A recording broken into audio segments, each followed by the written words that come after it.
The United Nations defines the world's youth as the age group between 15 and 24 years old, making up 1/6 of the human population. Many of these young men and women live in developing countries, and their numbers are expected to rise steeply. Around the world, young people are turning clicks into progress, making the most of digital tools to take on local and global challenges, from climate change to rising inequalities to the growing mental health crisis. But in Nigeria, how has government harnessed the potentials of these young ones for the progress and development of the country? Our guest on Saturday Discourse will give an expose to these and other questions that concerns the youths who are described as future leaders. So sit back. The program continues in a moment. I am Abdullah Hajia. Do stay with us.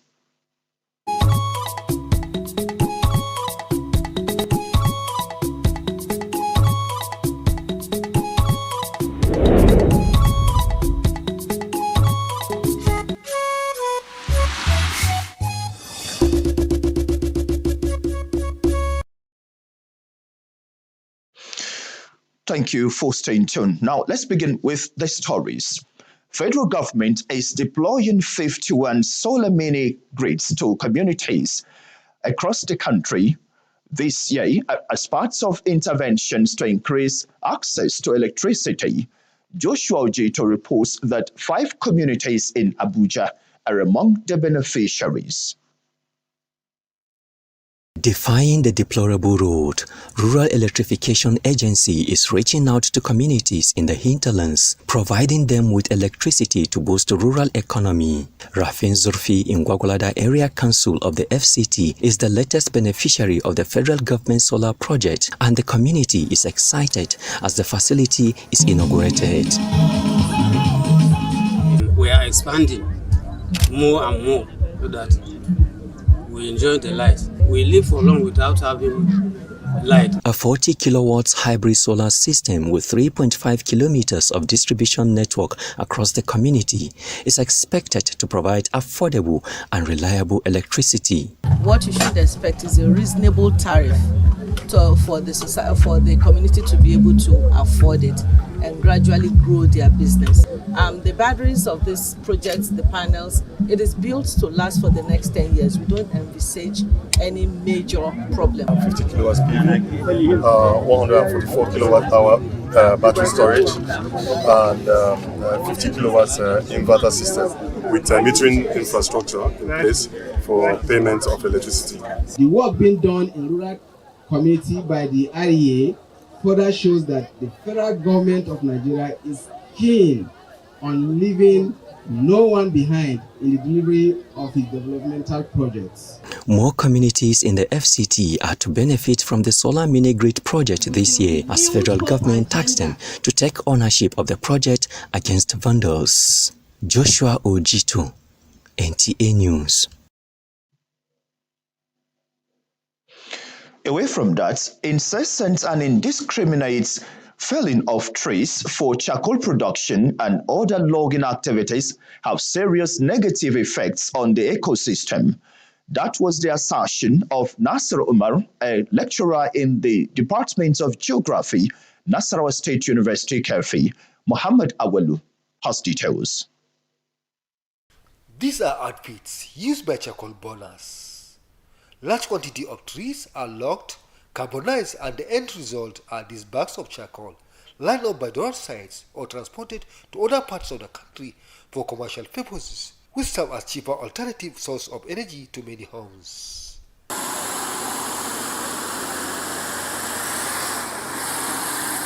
Things have been difficult.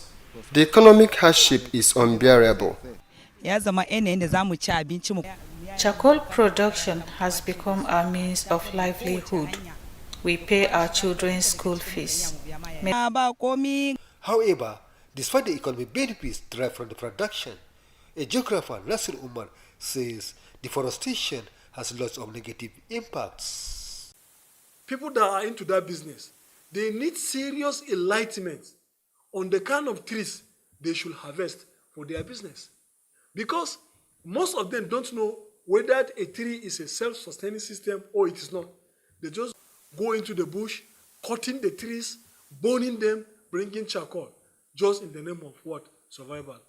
The situation may not be entirely gloomy, as the expert offers solution to save the Mother Earth from global warming. As we go into bush to go and cut down trees, we don't do clear cutting. We rather coppice or carve. Or if we must do cutting, we do stunted cutting and allow the remaining body to continue to regenerate. We should also encourage people to plant trees all over.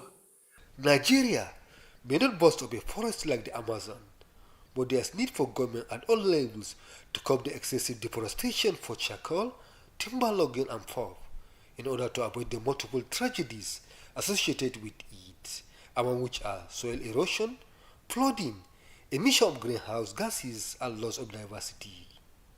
From Kefi, Muhammad Awalu, NTA News.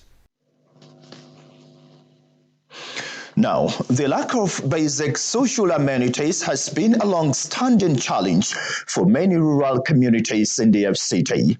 Residents of Buhari Central, however, say they are now experiencing the presence of government firsthand, enjoying a steady supply of electricity. Ifoma Ojinta reports.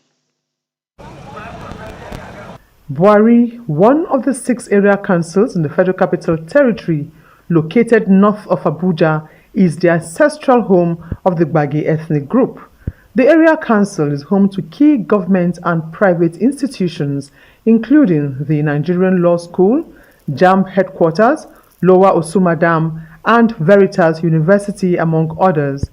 Due to the presence of these institutions, residents of Buhari consider themselves fortunate, as these institutions have brought rapid development to the area. In affirmation, the people of Buhari Central speak on the steady supply of power, which has boosted their socio-economic life. They are trying, but my place, this transformer got spoiled. Light is my field of operation.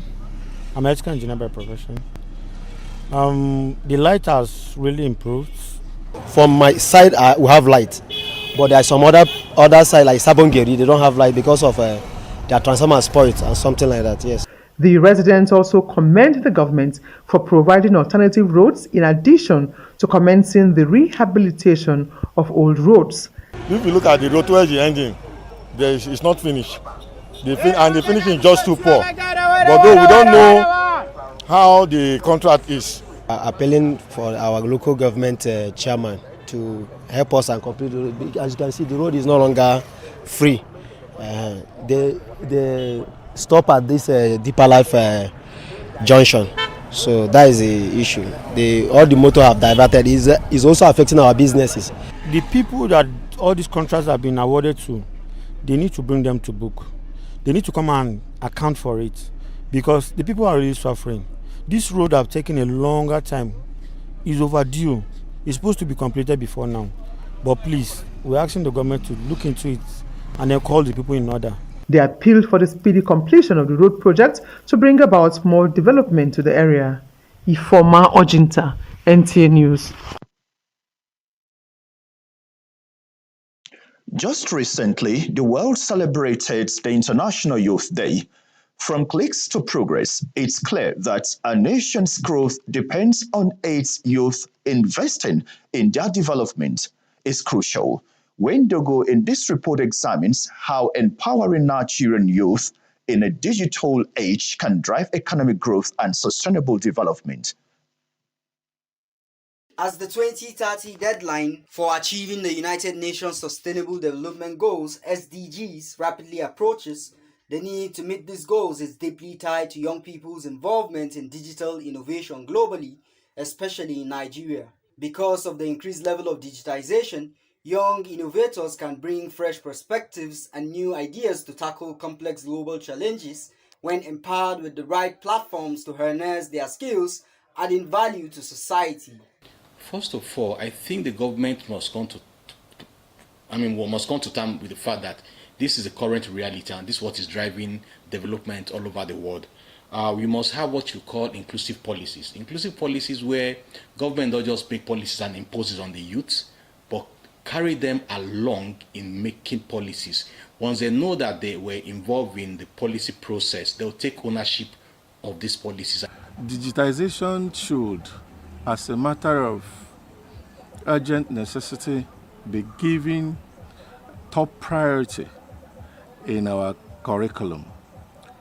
Just as we talk about artificial intelligence and robotics today, that is the way every forward-looking society should also be preoccupied with issues of digitization and how best to optimize the abundant opportunities that lie therein. The Nigerian youth population has significantly increased, leading to a surge in unemployment and crime. Some youths have shifted their criminal activities to the digital space, engaging in internet fraud.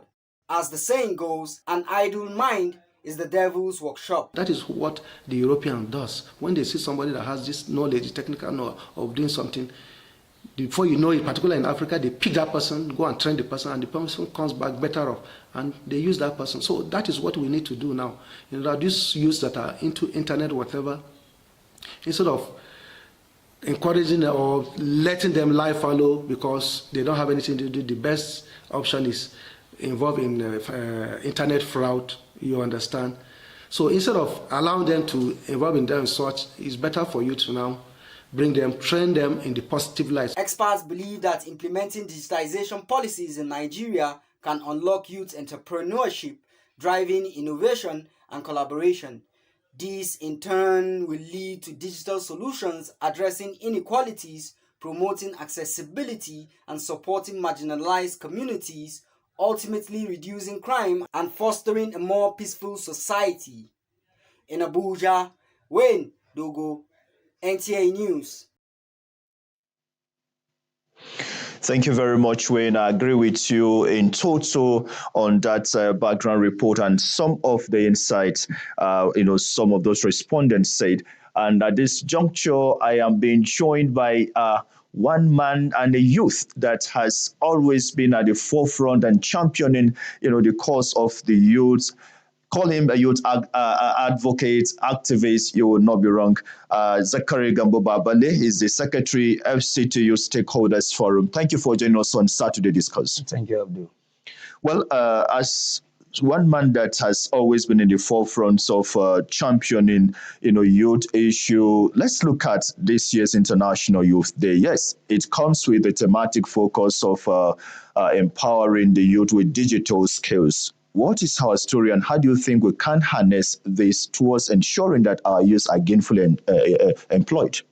Well, first of all, I want to congratulate the Nigerian youth for the International Youth Day. We are grateful to the government, and we are grateful to God that we are alive, we are healthy, and we are witnessing a lot of tremendous changes in the Nigerian nation. Of course, it's a known fact that the Nigerian youth play a critical role in advancing technology, most especially when it comes to sustainability. And what do we mean by sustainability? Sustainability means building the present without necessarily distorting the future. So technology helps youth in innovations and entrepreneurship. Innovations in the sense youth have these ideas, they have these intuitive ideas, they have this knowledge of how to bring solutions to certain issues as it affects the environment, the social, and the economic aspect of the entire country. Putting technology into it and using it helps the youth to actually bring in solutions to all of these issues that we're talking about. And also, it helps youth in terms of advocacy and awareness. Technology helps to send in information easily to the public compared to before now when you don't have all these gadgets that you can easily send a message. You have to use the post office and all that. But now you can use your phone in the comfort of your room to send in messages across the world, in the country and all that. And if we are talking about sustainability, a lot of people are not aware of what sustainability means and what we mean by sustainability. You see, if you take, for instance, you take environment. There's a report that you just heard now on the news on how people cut down trees and all that and make charcoals and all that. This affects our environment, and anything that affects the environment, of course, will definitely affect the entire human race. So we must be careful in how we handle our environment and how we handle our activities and all that. And technology, just like I said earlier, helps to send in all of these informations across down the lane on the effect or the negative effect of using certain things or the other. Okay, well, thank you very much, Zachary. Now, let's look at the issue of youth inclusivity in terms of leadership position, governance, and what have you. Yes, at the time I remember we had the Not Too Young to Run bill, Yes, and 2018, that yes. brought a vibe around youth thinking it was time for them to be parts of the leadership of the country, maybe becoming a governor or even a president. Yeah. What's your take on youth inclusivity? I know you have always been at the forefront of youth advocacy. Yes, in terms of political participation, before now, the older generation have dominated the scene, the political scene in the country, not giving chance to most of the young people to run, to showcase their ideas, showcase their knowledge and what they are capable of doing or what they can do, what they can be able to do. The older generations feel threatened by giving opportunity to younger generation to participate actively in politics. Thank God we are having Not Too Young to Run bill that was passed into law in 2018. That bill has actually changed a lot of things. It has changed the narratives and it has given the platform to youth to participate actively in politics. But even at that, still the older generation are still marginalizing, or let me say, they are not allowing the youth to flourish. Where you are supposed to be give opportunity to young person to participate actively, you realize the older generations are still interested in most of those positions or appointment or elective positions and all that. And that must change if we want progress.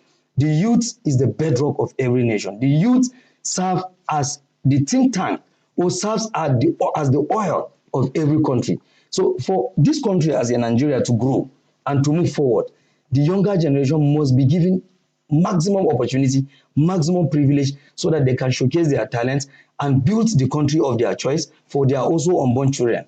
Okay, well, talking about inclusivity, I know our story in the FCT seems to have started changing. Now, we just recently, the President Federal Republic of Nigeria just approved the appointment or creation of a youth mandate secretariat, which I think is a step in the right direction. What's your take on that? Yes, I want to commend Mr. President, His Excellency President Ahmed Bola Tinubu, for appointing our friend, our brother, Comrade Suleiman Ango Abdullahi as the mandate secretary for youth development. This is the first of its kind. We've never had it before. He's the pioneer mandate secretary. In fact, in all of the secretariat we have in FCT, we've never had any secretariat that has to do with youth development. But this time around now, we are having a secretariat solely for youth development. We are happy, we are grateful, and we are also grateful to His Excellency Barrister Nyesom Wike, the Honorable Minister, who pushed forward some of our demands to the President, and the President approved that. That shows our commitment, and the President is in agreement with our demands as young people in FCT. So we are happy, we are grateful. Now that you have the opportunity to be part of governance through the creation of this mandate secretariat, are youth ready in terms of decision making? Are they ready in terms of contributing their quota, to the decision making table? Yes, of course, we are ready. Just like I said earlier, it is because certain opportunities are not given to younger generations. And that is why we cannot just come up and show what we can do and what we are capable of doing. But now that we are being included in the scheme of things in the country, of course, we are going to contribute our own quota to the development of this country. And I want to call on Mr. President to continue giving the youth the opportunity to thrive within the country. Once he does that, I can assure you that we will not fail him. We will do a lot of wonders in this country. Okay, La, before we let you go, mentorship is very key in terms of probably handing over a country like Nigeria to the younger generation. How can mentorship help these younger ones also be up to date in terms of their quality and in terms of their strength to leadership? Honestly, sincerely speaking, to be honest, there is no mentorship in Nigeria. We are just trying to give a lot of mentorship to our youth. But previously, you realize that there is this gap between mentor and mentee relationship. Just like I said, a lot of all these older generations are scared of giving opportunities to youth. And once they realize you have something upstairs you can offer, they try to push you away from them. And this is a problem. Of course, you must build your own generation if you want this country to move forward. Just like I said, if you are building youth today, you are not building them for today. You are building them for the future. That is sustainability. But when you don't mentor us, you don't guide us, you don't direct us, you don't show us the way on how we can do things, we failed. And if we fail, what happened to the country? The country failed too. So the relationship between mentee and mentor is very, very low. We are calling on all of those leaders in the country to take 1 or 2 youths from their constituents and train and make him to become somebody. All right, Zachary, I know you're always ready and full of ideas to, say, but I think this is the most time would permit us to take on Saturday Discourse, and we value your contributions and insight you've shared with us on the program. Thank you for coming. Thank you very much. Well, I've been speaking with Zachary Gambo Babale, Secretary FCT's Youth Stakeholders Forum. We'll go on a short break, and when we return, the program continues. Do stay. Relive your delightful moments via a telecast. Tell the world what gave you your happiness or pains, and for the how, where, and why. Share your joys of coronation, chieftaincy honors, engagement parties, traditional wedding ceremonies, weddings fatiha, nikah, naming ceremony church programs, housewarming, inaugurations, award nights, school and social events, or moments of grief like burial ceremonies with many others. Don't let your events pass and your story not be told on Memories every Saturday, 7:30 p.m. on this station. Memories, making your events memorable.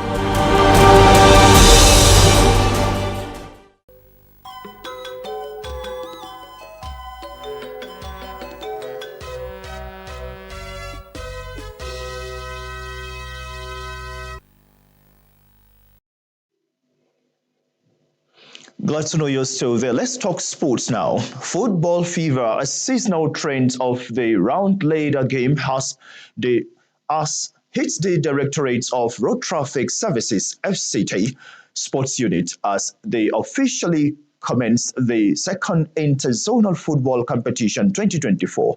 DRTS Director Abdul Latif Bello and senior management graced the opening ceremony, setting the stage for the tournament. Hawagimba reports.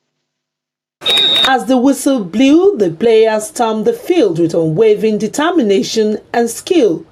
The competition was fierce, with each team fighting tooth and nail for victory. The crowd's cheers and chants filled the air, urging their favorite teams to score. And then it happened. Victory came when Aminu of team headquarters scored the first goal, sending the crowd into a freeze.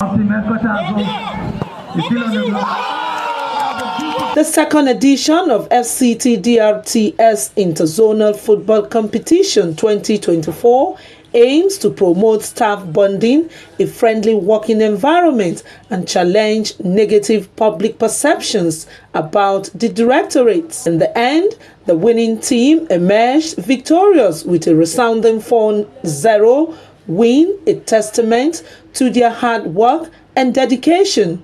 DRTS is saddled with the responsibility of managing vehicle administration in the Federal Capital Territory, and they do a lot of enforcement. So this is an avenue for them to unwind once in a while and then relax and manage stress. All the zone where there is a starting point for them. They should not be tired. They should keep on improving. There's no end. There's no end to it. As they improve, they make more impact. We are very happy that the director has given us this privilege to host a competition like this that would make our officers to be fit and up and doing in their daily activities. Of course, I'm happy. Everybody is happy. The whole team is happy. It has not been easy. We have been training, preparing ourselves for this day. And I'm grateful to God that, yes, my boys have been able to deliver this day for us. The 2024 Interzonal Football Competition featured 8 teams vying for the Golden Cup. Hawagimba, NTA News. Well, before we go, let's tell you that the English Premiership has fully started with teams like Arsenal starting on a winning note. Manchester United yesterday also was on a score sheet. Arsenal defeated Wolves 2-0 to start on a winning note, while other matches have also taken place. Well, this is the much to have for you on Saturday Discourse. Let's do it again, same time, same station next week. I am Abdullah Hajia. Good evening.